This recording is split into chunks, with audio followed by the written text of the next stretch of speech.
Russian troops of over 100,000 have assembled near the Ukrainian border.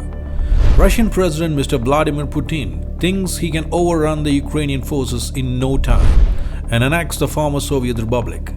But not so fast. Western nations and NATO have warned Russia of the consequences. But what are the consequences anyway? Can the Russians really afford this war? Let's find out.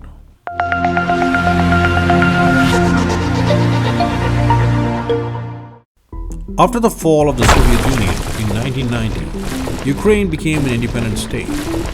Ukraine initially declared itself a neutral state. It formed a limited military partnership with Russia and other CIS countries.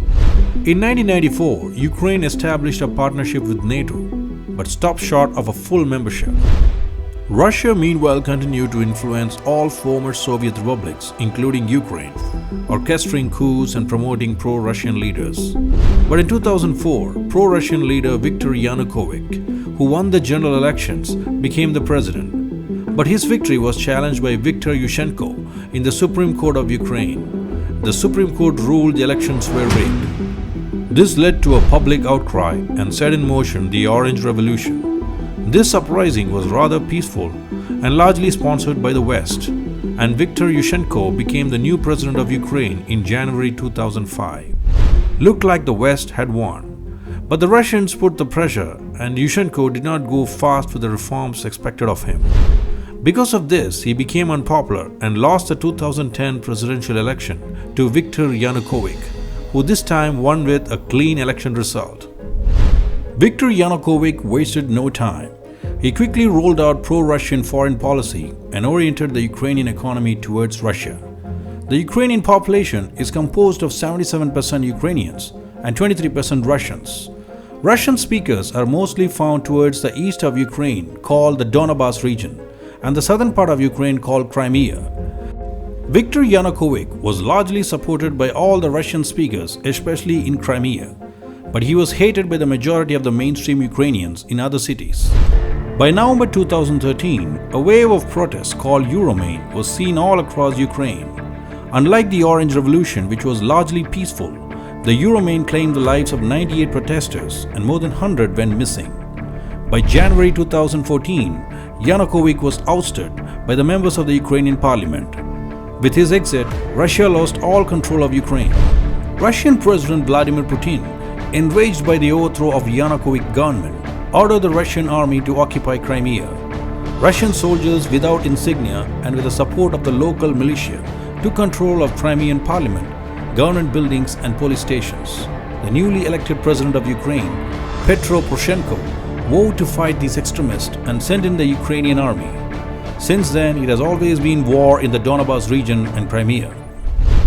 Meanwhile, the US, European Union and Japan put economic sanctions on Russia, Russian bureaucrats and businessmen. This led to the flight of foreign capital, followed by a sharp devaluation of the Russian ruble. This led to the Russian financial crisis of 2014. The economic crisis cost Russia $40 billion of losses. The Russian economy is dependent on oil exports. A price of $100 per barrel is required to keep the Russian economy healthy.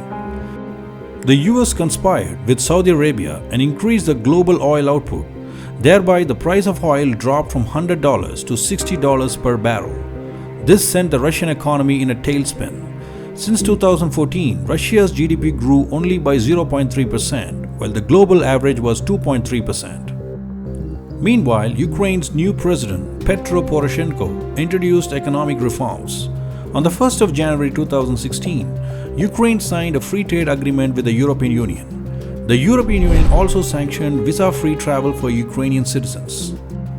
Poroshenko's reforms greatly benefited the Ukrainian people, and his popularity soared. Encouraged by this, Poroshenko went ahead with the unthinkable. On 21st February 2019, Poroshenko's government amended the constitution.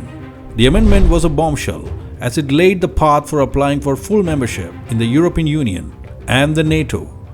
Russia was now in grave danger. If Ukraine becomes a member of the NATO, all military assets, including the nuclear-capable missiles, would be parked at Russia's doorstep. Moreover, Russia would lose all strategic influence in the region.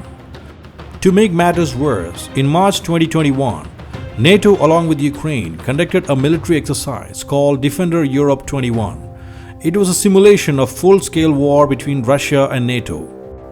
In September 2021, again another military exercise was conducted.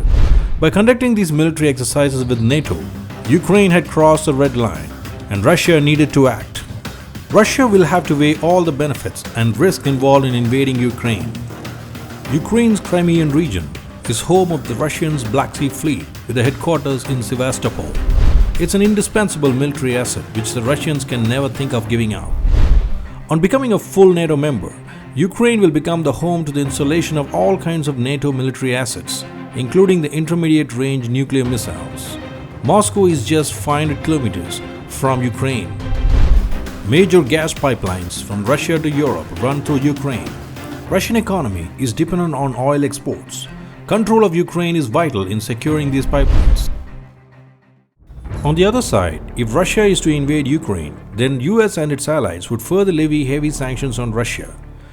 Russia may get itself completely isolated from the rest of the world and would have very few countries to trade with.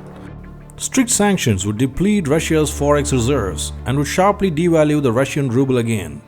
Foreign direct investments would completely dry up, causing unemployment to soar. These sanctions may bring back situations which the former Soviet Union faced during its last days. Putin may become totally unpopular and may not be able to hold on to power. NATO will deploy more troops and missiles close to the border with Russia. It may also reintroduce spy missions and intrusions in a way to harass the Russian military. Russia is in a tight position. On one side, the Ukraine and its military assets are priceless and indispensable.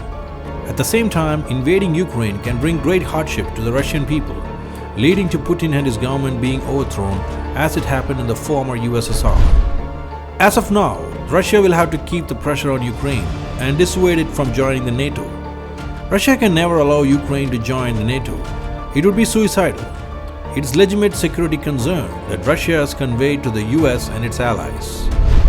Without the assurance from NATO to keep Ukraine out of its membership, Russia can never back off from a full-scale invasion of Ukraine. Sanctions are painful, but can be endured.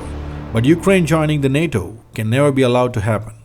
The onus is now on the US and its allies to defuse the situation and ensure peace in the region. Russia has never been the aggressor. It's the NATO and the West who have aggravated Russia to take this action. It remains to be seen what will happen next.